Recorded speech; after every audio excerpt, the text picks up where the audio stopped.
में आना कोई आसान काम नहीं है, बहुत मुश्किल है।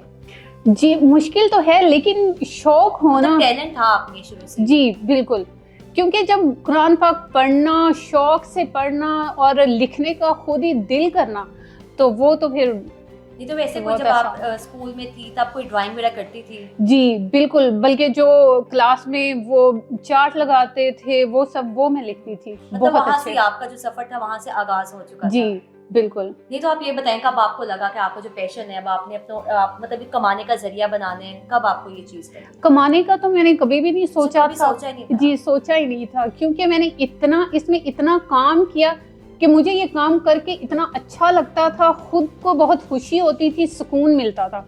क्योंकि जब मैं लिख के तो फिर उसको देखती थी तो मुझे बहुत अच्छा लगता था। और फिर इस तरह जब इतनी अच्छी पेंटिंग्स बनी तो फिर मैंने गैलरी में देनी शुरू की। तो फिर जब सेल होने लगी, लोगों को बहुत ज़्यादा पसंद आई, तो फिर वो अच्छा, पाकिस्तान में अब हम देखते हैं बहुत कम रवाज है इस चीज़ का कि लोग पेंटिंग्स खरीदते हैं, एग्जीबिशन में भी जाते हैं, देखते हैं, लेकिन खरीदते नहीं है, पैसे नहीं लगाते इन चीज़ों पे। तो आपने कहाँ पे अपनी पहली बार जो थी पेंटिंग दी और वहाँ पे आपकी सेल हुई? नहीं, पाकिस्तान में भी बहुत ज़्यादा खरीदते हैं, ये तो एक आर्टिस्ट को ही पता होता है ना। तो पेंटिंग तो सेल हो रही थी पहले भी गैलरी में, लेकिन जब मैंने इंटरनेशनल लेवल पे बहुत ज़्यादा काम किया, एग्जीबिशन किए, तो तब मुझे ज़्यादा वहाँ से आपको ज़्यादा फेम भी मिला, वहाँ से पॉपुलैरिटी भी मिली। जी लेकिन पाकिस्तान में क्यों नहीं, मतलब इस तरह के जो आर्टिस्ट हैं क्यों नहीं इनको सराहा जाता उस तरह से? जी ऐसे ही पहले बहुत ज़्यादा ये चीज़ थी, पहले आर्टिस्ट को माना जाता था। अब ये भी नहीं कह सकते कि पहले माना जाता था या अब माना जाता था। ये भी हम सुनते हैं कि पहले आर्टिस्ट जो हैं सारी जिंदगी काम करते थे, लेकिन जब वो मतलब इस दुनिया से ही चले जाते थे ना, उसके बाद उनका नाम होता था। तो शुक्र है अल्लाह का, अब तो फिर भी आर्टिस्टों को फिर भी इज्जत अब मिल रही है, काफ़ी काम हो रहा है। चलिए इंशाल्लाह मिलनी भी चाहिए। लेकिन बताएं, पहली जो आपकी एक पेंटिंग थी जब सेल हुई थी तो आपको उससे कितने पैसे मिले थे? मुझे उसके 5,000 मिले थे। अच्छा, 5,000 मिले थे। जी। और अब आप कितने कमा लेते हैं एक पेंटिंग से? अब एक पेंटिंग देखें 50 लाख तक भी सेल होती है। तो अच्छा। अल्हम्दुलिल्लाह जी। तो आपको क्या लगता है कि आपने इतनी हार्डवर्क की, इतनी मेहनत की, तो कहाँ से एक चीज थी, एक टर्निंग पॉइंट था जिसने आपकी जिंदगी को बदल के रख दिया? जब मैंने यूरोप में एग्जीबिशन की है, उसके बाद पाकिस्तान एम्बेसी की तरफ से मैंने यूरोप में एग्जीबिशन की और उधर मास्टर क्लास भी की, और वहाँ पे मेरे काम को बहुत ज़्यादा पसंद किया गया, और उसके बाद फिर मेरी लाइफ चेंज हो गई। नहीं तो जब आपकी यूरोप में एग्जीबिशन थी तो आप वहाँ पे खुद भी गई थी? जी जी, तो हमें पाकिस्तानी मिले होंगे। जी जी, पाकिस्तान डिफरेंट कंट्रीज के उधर एम्बेसडर आए हुए थे। बहुत बहुत बड़ी, बहुत अच्छी एग्जीबिशन थी। ठीक, वहाँ पे एक्सपीरियंस बताएं आपका कैसा रहा? बहुत अच्छा, बहुत ही अच्छा। वहाँ पे तो आर्टिस्ट को बहुत ही ज़्यादा वैल्यू देते हैं, बहुत इज्जत देते हैं। नहीं तो वहाँ के जो लोग हैं इन चीज़ों की तरफ इतना है कि मतलब देखते हैं, या क्या सीन है? जी देखें, वहाँ पे मुसलमान भी हैं, लेकिन जिन लोगों को समझ नहीं आती, अरबी की समझ नहीं आती, वो भी समझ है थी। जी, वो आर्ट को बहुत ज़्यादा पसंद करते हैं ना, उनको पता है ये आर्ट है, चाहे उनको समझ नहीं भी आती कि इसका मतलब क्या है, लेकिन वो बहुत ज़्यादा पसंद करते हैं। यही तो उनकी खास बात है। लेकिन ये बताएं कि तालीम का आगाज़ आपने कहाँ से किया अपनी, और आपने कहाँ से अपनी जो बैचलर्स है फिर मास्टर्स कहाँ से किया?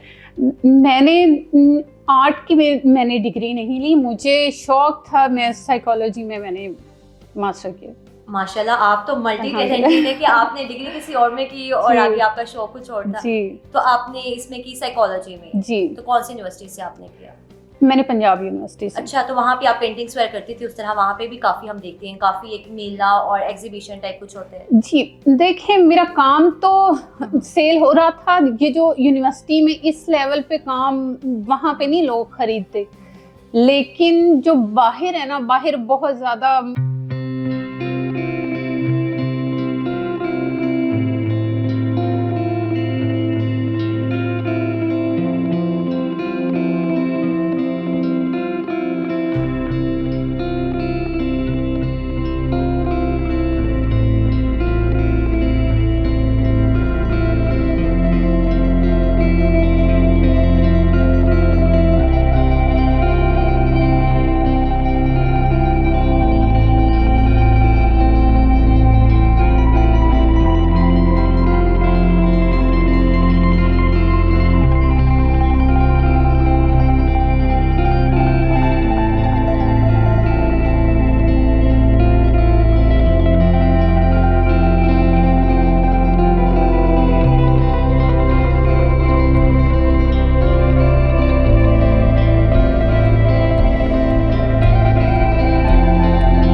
आयशा के साथ आके उनके पेंटिंग रूम में और यहाँ पे देखते हैं कि डिफरेंट पेंटिंग्स भी हैं और इतनी खूबसूरत है कि कह रहे हैं कि आँख जो है ना बस एक जगह थम से गई है। अच्छा बताइएगा ये इस पेंटिंग के हवाले से इस पे आपने क्या लिखा हुआ है? इसमें नादे अली है। नादे जी। तो इसको और बताइए जब आप लिख रही थी इसका क्या सोच रही थी और क्या सब था? ये देखे, ये किसी क्लाइंट की कस्टमर ने मुझे कहा था कि हमें नादे अली ही चाहिए, तो उन्होंने फिर साइज बताया, तो ये उनकी तैयार है, उनको सेंड करनी है। अच्छा इनको भेजते हैं जी। अच्छा यहाँ पे आपने ये आयशा कमाल लिखा हुआ है, जी, आप हर जी। पेंटिंग के नीचे लिखती हैं, जी। जरूर मेंशन करें। बिल्कुल। चलिए इस पेंटिंग के बारे में हवाले से बताइएगा कि आपने क्या लिखा हुआ है? जी, ये सूरह काफ है, तो ये मुझे बहुत पसंद है पेंटिंग। तो इसको मैंने बहुत अच्छा सा मैंने कंपोजिशन की है इसकी, और ये मैंने काफ़ी और साइज में भी बनाई है।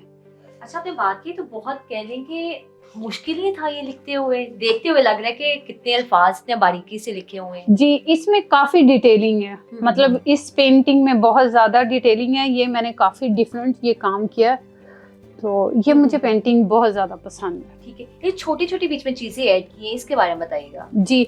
अच्छा देखिए, वैसे देखने में तो लगेगा ना कि ये हमने एक दफ़ा ही लिखा है, लेकिन ये नीचे 4 दफ़ा लिख के फिर ये लुक आती है। ये देखिए नीचे भी लिखा हुआ है, फिर इसके ऊपर, तो ये सारी कंपोजिशन जो है ना आर्टिस्ट के दिमाग में चल रही होती है, तो फिर वही कैनवस पे आती है। कितने बारीक अल्फाज हैं कि देखने में इतनी मुश्किल हो रही है, तो आपने कर कैसे लिया? जी, बस यही तो कमाल यही है। तो आर्ट है ना।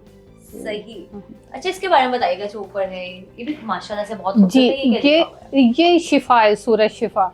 ये मैंने इस्लामाबाद में हॉस्पिटल था, तो उसके लिए पेंटिंग बनाई थी। सही, ये तो कैंसर इनको भी हो- भिजवानी है आपने अभी? जी जी। ठीक है। जी। अच्छा वैसे अमूमन हम देखते हैं कि चारों कुल होते हैं, आयतल कुर्सी हो गई, कलमा हो गया, यही ज्यादा लोग करते हैं, लेकिन इस तरह के अगर आयात जब करते हैं जी, तो उसके पीछे क्या पर्पस होता है उनका, या फिर आप जब लिखती हैं तो या फिर आप उनसे खुद मशवरा देती हैं, फिर आपको खुद कहते हैं कि हमें ये चीज चाहिए? कुछ पेंटिंग्स होती हैं, जैसे ये है सूरह काफ है, कि मैंने खुद अपनी मर्जी से उनको न्यू क्रिएट करती हूँ, और जो पेंटिंग्स पहले से मैंने बनाई होती हैं, लोग उसमें अपनी मर्जी का कलर और साइज फिर बनाते हैं, फिर मैं उनको उनके हिसाब से बना के देती हूँ। और ज्यादातर मैंने सूरह रहमान बनाई है। रहमान, जी। उसकी तो फजीलत भी इतनी है कि लोग चाहते हैं कि हम अपने घरों में लगाएं, और जब जी, आपके हाथ बिल्कुल। से बनी हो तो फिर क्यों नहीं। जी, अल्हम्दुलिल्लाह। अच्छा वैसे आपकी हट देख लें तो एक से भर के एक ही आपकी पेंटिंग है, तो बाकी बहुत शुक्रिया आपके वक्त का, और हम इन पेंटिंग्स के आगे ही खड़े हैं और आपको खुदा हाफिज भी कहेंगे कि इस तरह के जब आर्टिस्ट पाकिस्तान में मौजूद हैं तो इनकी कदर की जाए, और जब आपका पैशन है तो उसको प्रोफेशनल बनाएं, और ताकि आपका जो रोज़गार है उसके लिए भी मुश्किलात पैदा ना हो, उसका भी जो वसाइल है, एक तरीका है, वो भी बेहतरीन अंदाज में हो। कि अगर आपको किसी भी लिहाज से मुश्किल है अपने आर्ट को लेके, अपने टैलेंट को लेके, तो उसको अपने पैसे कमाने का जरिया भी बनाएं। और इसी के साथ उम्मीद करते हैं कि पाकिस्तान में इस तरह के जो आर्टिस्ट हैं उनकी कदर की जाए। और इसी के साथ मुझे भी आज के इस वीडियो से इजाज़त दीजिए। अल्लाह हाफिज़।